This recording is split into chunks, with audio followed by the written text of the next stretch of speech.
Okay, so now we are going to apply functions in real-life situations. So I'm going to present to you 2 examples only. The rest of the examples are up to you to understand. Alright? So let's have example A. So if height, which is denoted as capital H, is a function of age, or A, small letter A, give function H that can represent the height of a person in a age if every year the height is added by 2 inches. So as what you have seen in your module, no, katong input machine, that anything na imuhang isulod sa imong input machine, of course, mo po to ang imuhang output. No? Example, ganun yung gihatag. If magbutang ka og orange sa imong input machine, then you are going to expect orange juice as your output. That means that ang imong input nagdepende sa imong output and vice versa. So kani siya, example, natay duha, no? We have 2 here. Nga ato ang we have 2 things na ato ang batayan. We have the height and we have the age. No? So, ang gingan diri, height is a function of age. So, if you're going to write that mathematically, so height is a function of age. Okay, so age A is equal to, saman, ingon niya, every year, the height is added by 2 inches. So, ang imong daw height na function sa imong age kay mag-increase siya by 2 inches every year na madungag sa age. No? So, kung ato na siyang sulaton, this is A, which is your age, plus 2. Okay, kada tuig, no? Kada tuig na mulabay sa iyang daw height, I mean sa iyang age, kada tuig na mulabay sa iyang life or kada tuig na mulabay sa iyang age, is mag-add siya og 2 inches sa iyang height. Therefore, age of A, or height, as a function of age, is equal to A plus 2, or age plus 2. Yan na siya. No? How about our second example? So as you can see here, if distance, which is capital letter D, is a function of time. Height is a function of age. Distance also is a function of time. Give a function D that can represent the distance a car travels in T time if every hour the car travels 60 kilometers. This is your key hint.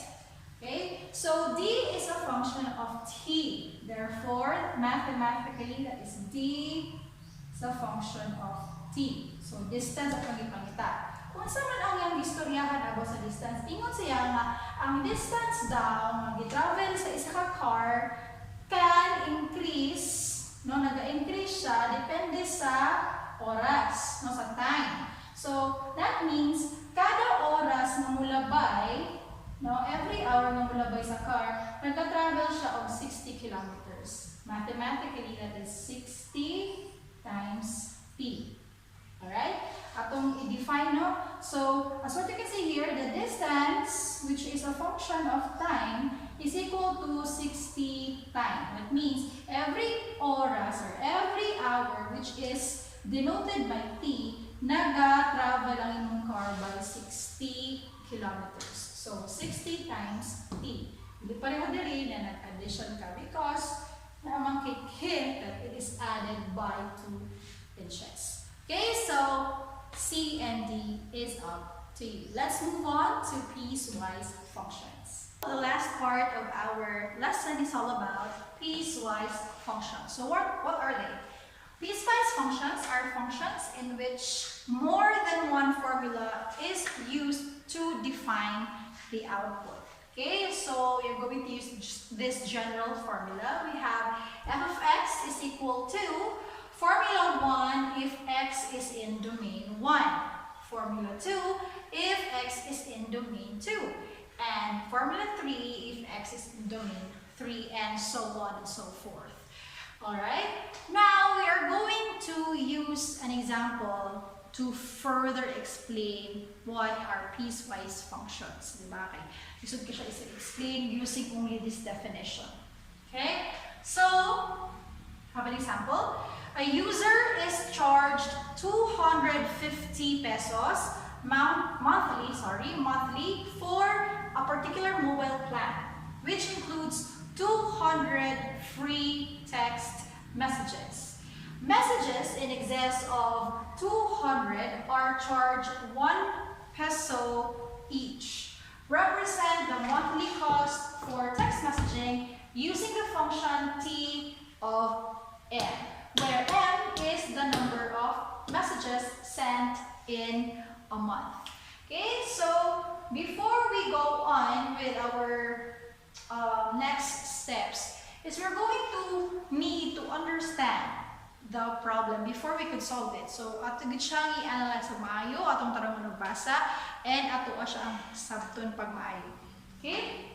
So, in this problem is we actually have two conditions, two limits or boundaries, and two formulas in order for us to find the output, which is, kung saan magipakita na output diri? We're looking for the monthly cost for text messaging using this function. So, ang atong ipakita is T of M, or the monthly cost of your text messaging. Okay? So, that is equal to this. We are going to use two formulas to find this one. Now, we have two conditions. Natay duha ka condition. Ang first condition, makita nato sa first na sentence. Unsa ang condition 1?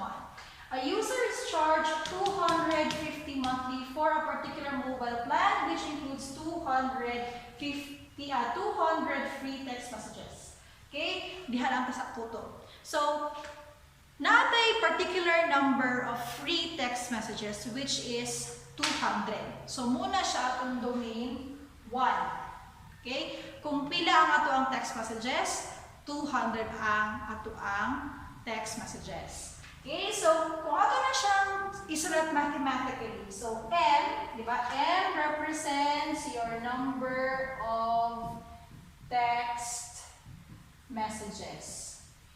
Kung ato na siyang sulatin mathematically, ang boundary or ang bound sa imuhang first nga condition is that will become M sa ito nga, di ba?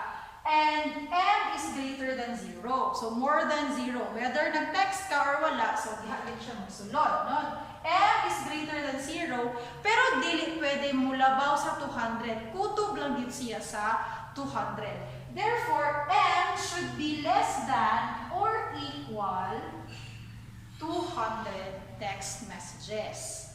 Pila gani mo mabayaran kung musulod siya ani nga domain? You're going to pay 250 monthly. So, you're going to pay 250 if ang imuhang number of text messages is going to be from 0 to 200 text messages.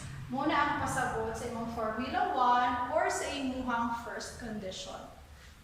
How about the second condition? We can find the second condition here in our second sentence. Now, what if exists? Di ba? Siya, messages in exists. So, nanobal sa 200. Of 200 are charged 1 peso each. So, kada text nga magsobra, i-add mo sa imong original nga monthly cost, which is 250. No? So, ang M daw nimo, or ang imong number of text messages, if mo sobra siya, diba, greater than, if M is greater than 200 text messages, pila daw imong mabayaran?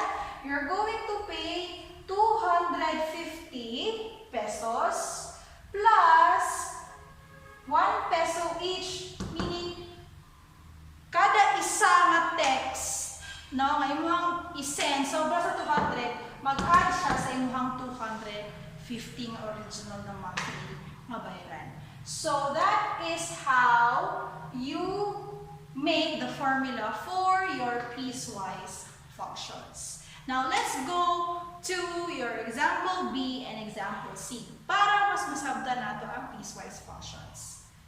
Okay, so we are down to our last two examples for piecewise functions. So we have B and C. Here, let's start with letter B. A certain chocolate bar costs 50 pesos per piece. No? However, if you buy more than 5 pieces, they will mark down to 48 pesos per piece. Use a piecewise function to represent the cost in terms of the number of chocolate bars bought. Okay, so you're going to represent the number of chocolate bars as N. N is equal to the number of chocolate bars. And we are going to represent this function as f of n is equal to, there, your formulas. So in this problem, pila ka buok ang inyong condition na napansin? Pila? Duha. Diba? Duha ang conditions na inyong napansin diriya. So, ang first condition is 50 pesos ang price per piece of chocolate. And the second condition or second domain is, or rather, no, not the domain, but second condition niya is 48 pesos ang imong mabayaran per piece if kato siya ang iyang domain. So, ang first domain nato is, ganun siya, 50 pesos daw per piece ang imong mabayaran kung mapalit ka og 5 ka chocolate bars. So how are we going to use that, or how are we going to write that mathematically? So immortal n, or number of chocolate bars, is greater than 0. Ug 5 ang baliton na, no? So greater than 0 and dili mo labaw, which is less than or equal to 5 pieces. Muna yung first na domain. Pila ang imong mabayaran if, ingani imong domain, if 5 imong paliton, or number of chocolate bars is equal to, or is less than or equal to 5. You're going to pay 50 pesos per piece, per each. No? That is your first condition. In the second condition, mo-mark down siya, mo-baba siya. No? Mahimo siya 48 pesos per piece ang imong paliton if you're going to buy more than 5. So, if you're going to have your N as greater than 5, or you're going to buy more than 5 pieces of chocolate bars, therefore, this is going to be 48 pesos times N. 48 pesos times N because magbase na siya kung pila ka buok ang imuhang paliton. Kung sobra sa 5 ang imong paliton ng chocolate bars. So, 48 pesos times number of chocolate bars if you're going to buy more than 5 chocolate bars. Okay? Let's proceed with our last example. Dire siya, yan ang pagbasahon, tulo ang ato ang conditions, or tulo ang pricing, ani nga, food service or catering service, na tulo ang niyang conditions. So, we are going to put N again. N is equal to your number of persons.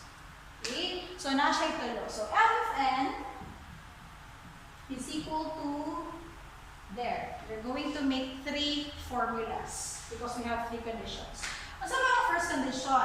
Okay, the cost of hiring a catering service to serve food for a party is 250 if, 250 per head for 50 persons or less. What does it mean? If your N daw is less than 50 persons. Okay? So, your N is less than or equal to 50 persons, then you're going to pay 200 pesos per head. How about the second condition? The second condition is you're going to pay 200 pesos per head if your persons is from 51 to 100.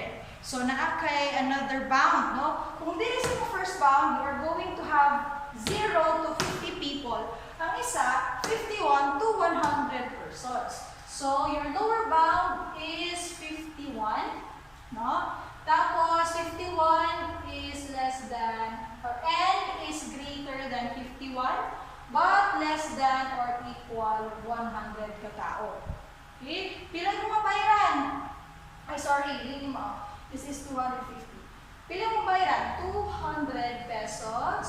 Ang imong mabayaran if ang tao is from 51 to 100. How about the last condition?